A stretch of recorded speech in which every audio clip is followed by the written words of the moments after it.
رجعت لكم بفيديو عن راندي اورتن وايه اللي حصل له. الراجل ده ازاي دفنوه فجأة كده وضيعوا اي فرصة ليه ان هو ياخد البطولة. تعالوا بقى نتكلم من الاول، هو مين راندي اورتن اصلا؟ قليل جدا في عالم المصارعة اللي قدروا يكسبوا الاحترام والهيبة الاجتماعية زي ما عمل راندي اورتن، وكمان هو الوحيد اللي مواصل من ايام ليزنر، وكانوا رباعي كده ليزنر وسينا وباتيستا، وكله ساب الشركة الا اورتن، والراجل لسه قادر يلعب وبيعيد اختراع نفسه وبيطور من اسلوبه طول الوقت ويفضل طول الوقت معاصر لما تحس ان هو في المكان الغلط. في 2026 الوضع بقى كان محبط قوي، بالذات في موسم راس المانيا. هكلمكم عن مشاكل راندي اورتن وايه اللي مر بيه، والموضوع وصل ازاي لكده. على الورق اورتن كان طرف في سيناريوهات ومباريات كتير جدا ضخمه طول السنه، دخل في ماتشات تقيله وفضل دايما قريب من دايره المنافسه على بطوله الدبليو دبليو اي، وكان جزء رئيسي من كل حاجه بتعرضها الشركه على التلفزيون. بس رغم كل ده التأثير الحقيقي ما وصلش للجمهور بالشكل المطلوب ولا الهدف اللي كان متحضر له، وكمان بقى مجرد أداة في السيناريو كده بتتغير الدوافع بتاعته في أي وقت طالما هيخدم قصة كبيرة تانية، كأنه مثلا نجم جديد أو حاجة زي كده. الأزمة الحقيقية ما كانتش إن أورتن بيخسر الماتشات، ما أي أسطورة بيخسر عادي عشان يرفع النجوم الشباب، واخرهم بروك ليزنر مثلا. المشكله ان الشركه قعدت شهور تبني قصه عاطفيه حواليه، وفي الاخر سابوها كده بمنتهى الاهمال، اللي هو اورتن ضد كودي رود. اول غلطه كانت في راس المانيا، الشركه قعدت شهور تبني فكره ان اورتن اخيرا هياخد انتقامه من كودي رود، وخصوصا بعد التاريخ الطويل من ايام تحالف ليجاسي والماتش الاول لكودي على التلفزيون اللي كان قدام اورتن. العداوه كانت بجد كاتبه نفسها لوحدها، واورتن اتحول لشرير، وكان قرار ذكي جدا. وكمان اورتن كان عنده كل الاسباب اللي تخليه يكره الراجل اللي سرق منه الاضواء اللي هو كودي رودز. والماتش كان فيه شويه مشاعر وخلانا ننسى حكايه ان درود ظلم في الليله دي، وقلنا برضو عادي الجماهير بتشجع اورتن وهو شرير اصلا عشان ما حدش بقى طايق كودي. بس تمام، لسه العداوه قادره تشيل نفسها. وعلى فكره يا جماعه، العداوه دي اللي كان طالبها كان كودي، هو اللي طلب ان هو يكسب درو ماكنتاير عشان شايف ان هو ضد راندي اورتن ده ماتش تقيل. بس حصل بقى حاجه غريبه جدا، الماتش كان ضخم قوي ولقينا بات مكافي جاي في النص وبوظ السيناريو بالكامل. الجماهير ما بلعتش الفكره، وده اثر بالسلب على الحدث الرئيسي لليله الاولى.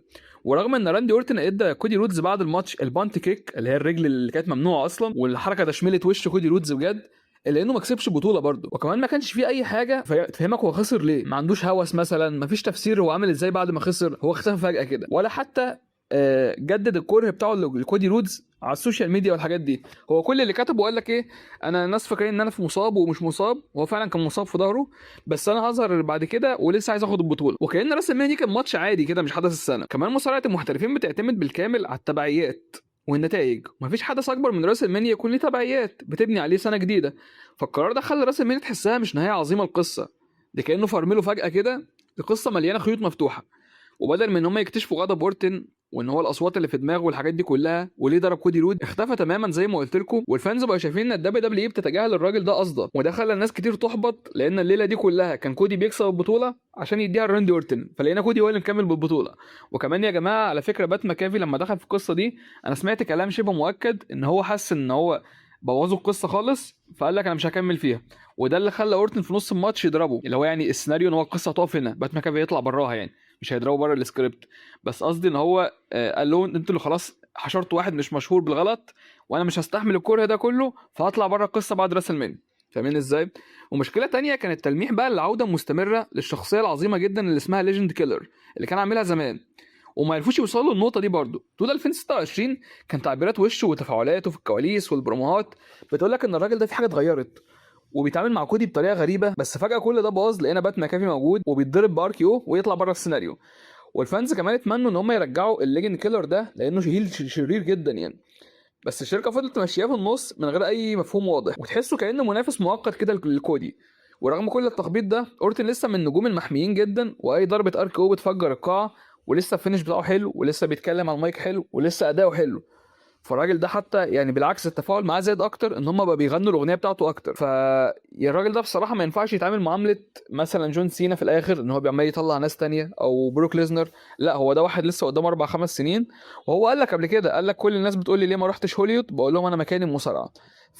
يعني شويه احترام ليه، ياخد رقم 15 بطوله مثلا، يكسر رقم جون سينا عادي في رايي بصراحه، على الاقل من اجل ان هو ضحى كتير جدا للشركه دي.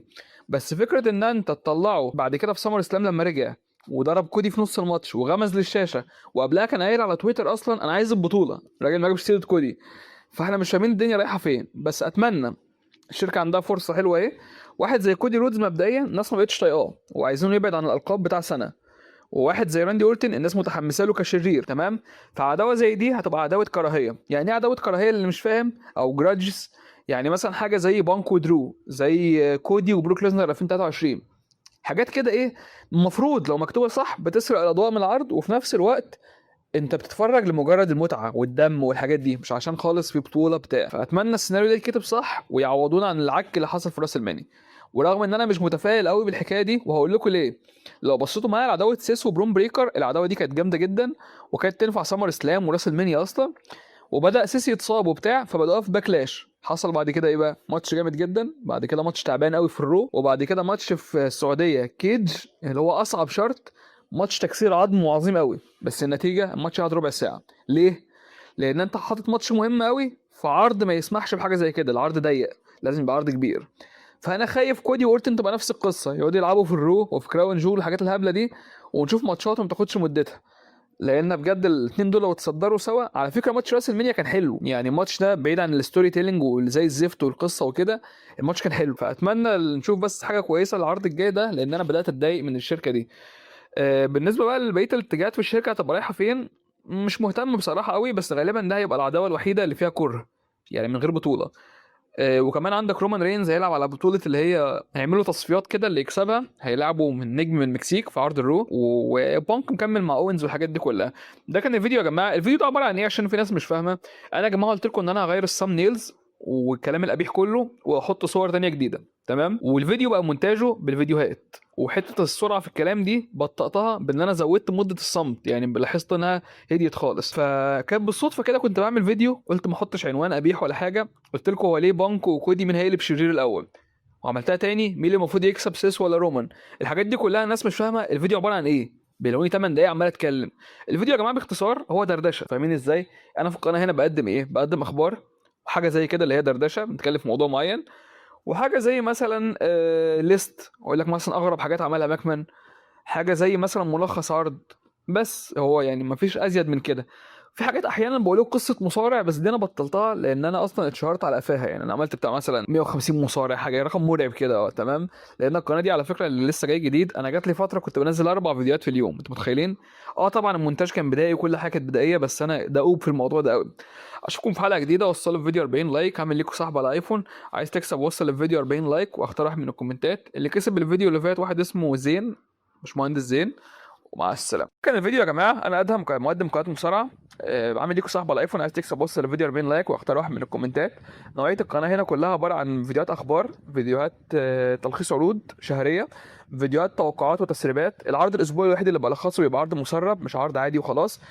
حاجه تانية معانا ان القناه هنا بتبقى عباره عن في فيديوهات تانية قصص حياه مصارعين، فيديوهات تانية زي مثلا بعمل لك ليست اكتر مصارعين اتصابوا، اكتر مصارعين مش عارف ايه، حاجات زي كده. بتكلم على الاي دبليو طبعا، وبطلع لايفات احيانا في العروض الشهريه.